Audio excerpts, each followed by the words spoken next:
ഇവിടെ pro chancellor senate യോഗത്തിൽ പങ്കെടുത്തത് നിയമവിരുദ്ധമല്ല. കേരള സർവകലാശാലയിൽ 106 പേരാണ് സെനറ്റ് അംഗങ്ങളായിട്ടുള്ളത്. അതിൽ chancellor, pro chancellor, vice chancellor, PVC തുടങ്ങി വിവിധ മണ്ഡലങ്ങളിൽ നിന്ന് തിരഞ്ഞെടുക്കപ്പെടുന്ന അംഗങ്ങൾ ഉൾപ്പെടെ 106 പേരാണുള്ളത്. ഈ സെനറ്റ് സ്പെഷ്യൽ സെനറ്റ് വിളിച്ചത് ചാൻസലറുടെ നിർദ്ദേശപ്രകാരമാണ്. അതനുസരിച്ച് ചാൻസലർ ഈ യോഗത്തിൽ പങ്കെടുക്കേണ്ട ആളാണ്. ചാൻസലറുടെ നിർദ്ദേശാനുസരണം വിളിച്ച സെനറ്റ് യോഗത്തിൽ സർവകലാശാലയിൽ നിന്നും പ്രോ ചാൻസലർക്ക് അറിയിപ്പ് പോയിട്ടുണ്ട്, സെനറ്റ് യോഗത്തിൽ പങ്കെടുക്കണമെന്ന് ആവശ്യപ്പെട്ടുകൊണ്ട്. അതിൻ്റെ അടിസ്ഥാനത്തിലാണ് പ്രോ ചാൻസലർ സർവകലാശാല സ്പെഷ്യൽ സെനറ്റ് യോഗത്തിലെത്തിയത്. ഇതിലെന്തിരിക്കുന്നു നിയമവിരുദ്ധത എന്ന് പറയണം. അപ്പോൾ പ്രോ ചാൻസലർ സെനറ്റ് യോഗത്തിനെത്തുന്നു. അവിടെ അറ്റൻഡൻസ് രജിസ്റ്റർ എടുത്ത് പരിശോധിച്ചാൽ കാണാൻ കഴിയും ചാൻസലർ ആബ്സെൻ്റാണ്.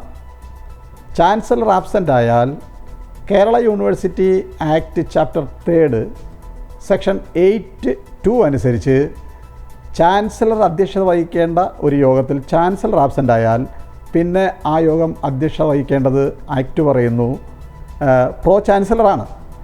ആ നിലയ്ക്ക് തന്നെയാണ് നിയമപരമായി പ്രോ ചാൻസലർ ഈ കഴിഞ്ഞ സെനറ്റിൻ്റെ അധ്യക്ഷ പദവി അലങ്കരിച്ചത്. അതിൽ നിയമപരമായിട്ടുള്ള ഒരു തെറ്റും ഇല്ല. ഇനി ഇവിടെ പറഞ്ഞു പ്രോ ചാൻസലർ സെനറ്റ് യോഗത്തിൽ പങ്കെടുക്കണമെന്നുണ്ടെങ്കിൽ ചാൻസലറുടെ പെർമിഷൻ വേണമെന്ന്. എവിടെ അത് പറയുന്നത്? ആക്റ്റിൽ, സ്റ്റാറ്റ്യൂട്ടിൽ എവിടെയെങ്കിലും പറയുന്നുണ്ടോ? പ്രോ ചാൻസലർക്ക് കത്ത് ചെയ്യുന്നതിൻ്റെ അടിസ്ഥാനത്തിലാണ് ബഹുമാനപ്പെട്ട പ്രോ ചാൻസലർ യോഗത്തിനെത്തിയത്. അവിടെ ചാൻസലർ ആബ്സെൻ്റ് ആയിരുന്നപ്പോൾ അധ്യക്ഷ വഹിച്ചു. ഒരു തെറ്റുമില്ല, ഒരു നിയമവിരുദ്ധതയില്ല. ആരാണ് നിയമവിരുദ്ധത കാണിച്ചത്? നിയമവിരുദ്ധത കാണിച്ചത് ബഹുമാനപ്പെട്ട ചാൻസലറാണ്. കാരണം സുപ്രീം കോടതിയുടെ വിധിയുണ്ട്. ഇന്ത്യയിലെ എല്ലാ യൂണിവേഴ്സിറ്റികളിലെയും വൈസ് ചാൻസലർ നിയമനം UGC റെഗുലേഷൻ 2010 അടിസ്ഥാനപ്പെടുത്തിയായിരിക്കണം ചെയ്യേണ്ടത്. അങ്ങനെയാകുമ്പോൾ 2018 UGC റെഗുലേഷൻ പറയുന്നു ഒരു സെർച്ച് കം സെലക്ഷൻ കമ്മിറ്റി. അതിൽ ഈ ആക്റ്റിൽ ഈ റെഗുലേഷനിൽ പറയുന്നത് UGC ചെയർമാൻ നോമിനേറ്റ് ചെയ്യുന്ന ഒരു അംഗം സെർച്ച് കം സെലക്ഷൻ കമ്മിറ്റി. മറ്റംഗങ്ങൾ ആരൊക്കെയാണെന്ന് ഈ റെഗുലേഷനിൽ പറയുന്നില്ല.